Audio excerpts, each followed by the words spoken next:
अ, मेरा नाम स्नेहल है। और मैंने योगेश्वरन सर से कुछ महीने पहले वॉइस ओवर का कोर्स खरीदा। ज़्यादा महंगा नहीं था, मैं अफोर्ड कर सकती थी। और उसका रीज़न ये भी है क्योंकि मैं एक प्रॉपर गाइडेंस चाहती थी। अ, क्योंकि ये नहीं समझ में आता है वॉइस ओवर में कि किससे कितना चार्ज करना है।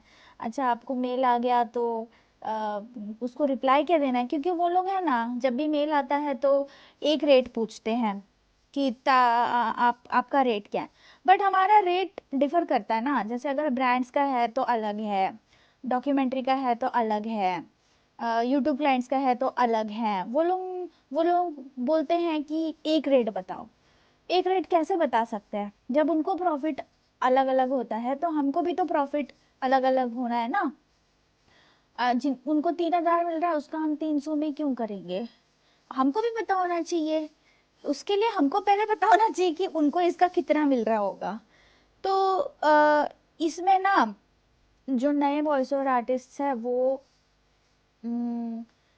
थोड़ा डाउटफुल रहते हैं, समझ में नहीं आता है कि किससे पूछें किससे नहीं पूछें, अपने काम को प्रेजेंट कैसे करें।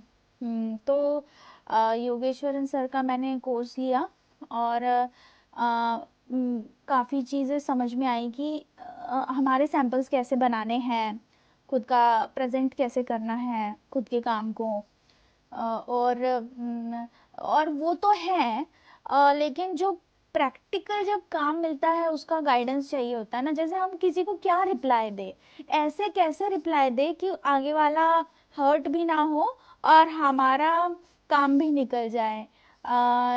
ये सब चीज़ें, एग्रीमेंट के बारे में बात करना, तो ये सारी चीज़ें जो है ना, ये इसके लिए कोई एक ऐसा लगता है सिर्फ वॉइस ओवर आना मतलब ऐसा नहीं है कि आपको काम मिलने लग जाएगा।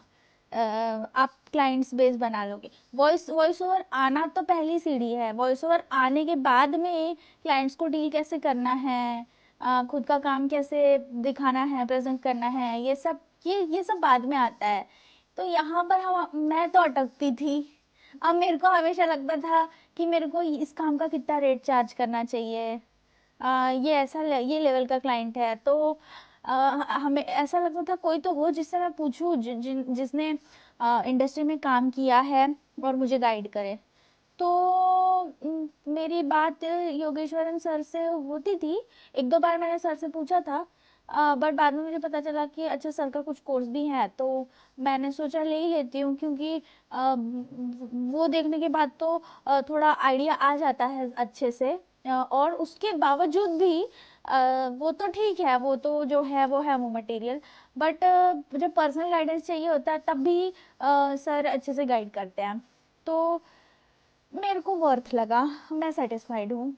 और जैसे कभी भी पूछ सकते हैं ना हम, ऐसा नहीं है कि अभी खरीदा तो 7 दिन पूछ सकते हैं, सर से कभी भी पूछ सकते हैं। तो मैंने मतलब मैं तो अभी कभी भी पूछ लेती हूँ जब भी मेरे को समझ में नहीं आता है कि कोई क्लाइंट आया हो कुछ पूछ रहा है, कुछ भी वॉइस ओवर से रिलेटेड हो। मैंने तो वीडियो एडिटिंग से रिलेटेड भी पूछा है सर से। वॉइस ओवर तो ठीक ही है, एक फील्ड हो गया। बट मैंने जानबूझ के, जैसे फॉरेन जो क्लाइंट्स होते हैं ना, उनसे कितना चार्ज करना चाहिए वो नहीं समझ में आता है। अब मैं एडिटर भी हूँ, वीडियो एडिटर और एआई एनिमेटर भी हूँ, तो मतलब वॉइस ओवर के रेट के हिसाब से फिर मैं थोड़ा सा अंदाज़ा लगाती हूँ, खुद भी मैं रिसर्च करती हूँ कि अगर मैंने ये वीडियो बनाया है तो साउंड डिज़ाइन, एडिटिंग, ये सब मिला के कितना लेना चाहिए। अगर वॉइस ओवर का रेट इतना है, वॉइस ओवर में मेरी इतनी मेहनत जा रही है, इतना टाइम जा रहा है, तो उस हिसाब से एडिटिंग का रेट मुझे कितना लेना चाहिए इससे उससे। तो वो भी मेरे को थोड़ा आइडिया मिल जाता है। हाँ, तो इसलिए मैं सर से पूछती रहती हूँ काफ़ी सारी चीज़ें। तो ओवरऑल तो मैं सजेस्ट करूँगी, अगर आप लोग भी नए हो, आपको भी गाइडेंस की ज़रूरत है, तो सर से तो लीजिए कोर्स, क्योंकि महंगा तो है नहीं।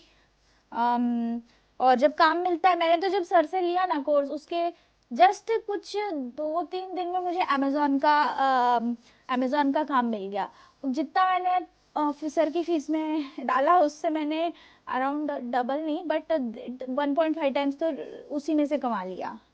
तो आ, मैं सजेस्ट करूँगी आप भी लो, ठीक है।